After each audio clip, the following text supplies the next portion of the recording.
It is time to dig into it because you're hearing from folks about everything being more expensive. Where have you seen high prices?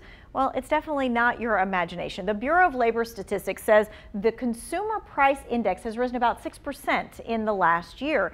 The Federal Reserve Chair and the Treasury Secretary testified before Congress earlier in the week.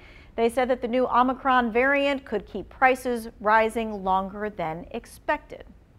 Greater concerns about the virus could reduce people's willingness to work in person, which would slow progress in the labor market and intensify supply chain disruptions. The progress of our economy, of our economic recovery, can't be separated from our progress against the pandemic. Well, the Fed chair sent another signal that prices could continue to rise, dropping the transitory tag on the country's inflation, which means he believes inflation isn't as short term as first thought. An economist from Wake Forest, though, says transitory or short term or long term, it all needs a little more context. Even like the term short run is a loaded term. Like, how long is the short run, man? I'd like to know, like, how long my gasoline is going to cost more than what I anticipated, or like, how long is food going to be more expensive than what I thought it was going to be? Well, President Biden says countries everywhere are dealing with higher prices. He says he's working on bringing those prices back down. This is a worldwide challenge, a natural byproduct of a world economy shut down by the pandemic as it comes back to life. Prices are still out of sync as the world comes back. But as we continue to overcome these obstacles, the more price pressures will ease. All right, so a CBS business analyst says if you slept through economics class, no worries. We've got a Cliff Notes version for you. Remember those? Two big things cause prices to go up. Supply, of course, and demand.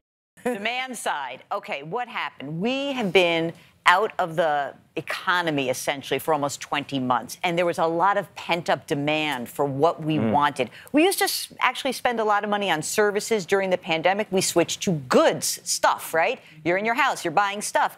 And that demand is surging and continues to surge. Part of the reason is that we've got excess savings. More than $2 trillion Americans saved beyond what they would have pre-pandemic. So there's money that's available and you really want to spend. So that's the demand side.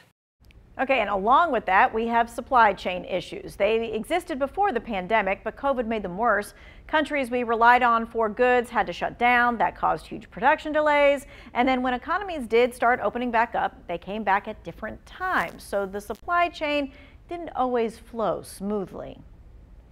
What I want you to do is check out this chart from the Consumer Price Index report. It talks about the energy and the gas and how both saw huge inflation, by far, a whopping 30%. So we went to the experts to figure out how to save you money. First, a Duke Energy spokesperson says use your space heaters sparingly. They actually will use a lot more energy. So you want to be very careful how you use those. Use them for short spurts if you need them. Better to get a highly efficient air conditioning unit or maybe try to close those doors and blinds so that you can keep that warm air in. But if you do use it, make sure you're not using it all night because your bill will increase. All right, what other tricks? Lower your thermostat, of course, to the lowest comfortable temperature so your heat doesn't have to constantly kick on. Leave your blinds open during the sunny winter days like today. That allows the sun to warm the house. Close the blinds at night to help keep that heat in. Change your ceiling fans so they spin in a clockwise direction. That pushes the warm air back down towards you. And you want to change your air filters regularly. I know it sounds so simple, but dirty air filters really makes a heating system work harder and use more energy. Well, OPEC announced that they will not be boosting oil production as the Omicron variant threatens supply even further.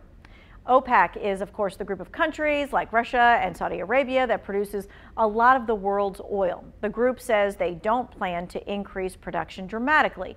Other countries like the U.S. have asked OPEC to pick up the pace. A report from says that an oil production could drop by 3 million barrels per day if countries go back into lockdown over COVID concerns.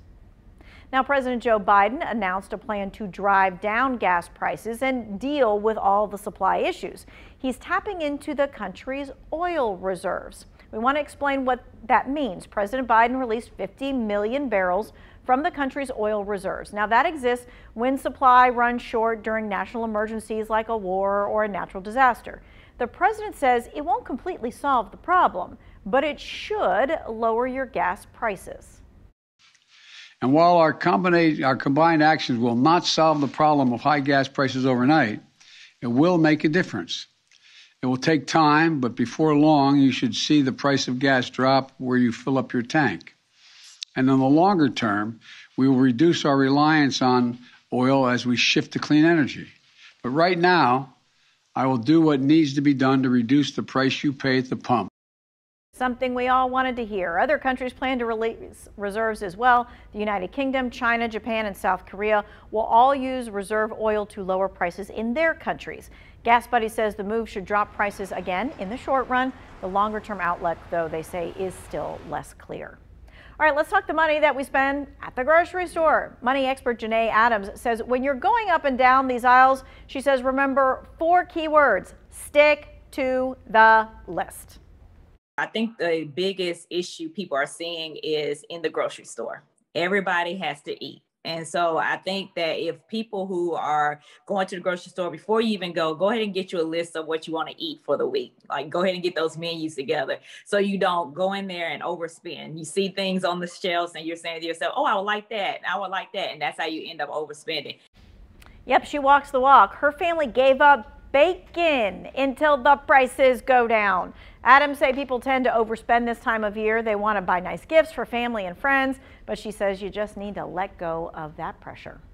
You know what something costs. You know how much it is supposed to be. So if you're going out and trying to buy gifts for people, because this is the time of the year to buy gifts, and you see that things are a lot higher, that 6% higher, 10% higher, look at some other gifts to get them. It's no need for you to be going broke trying to buy other adults gifts. So this is the time that, especially with shopping and the holidays coming around, that people spend a lot of money. Get more for your money than you usually would do in the past. Well, we might not know how long prices will keep going up. We do know it won't be forever, and we're going to keep our fingers crossed that the new COVID variant doesn't impact us any worse. We're all ready to start focusing on a life post-COVID, aren't we?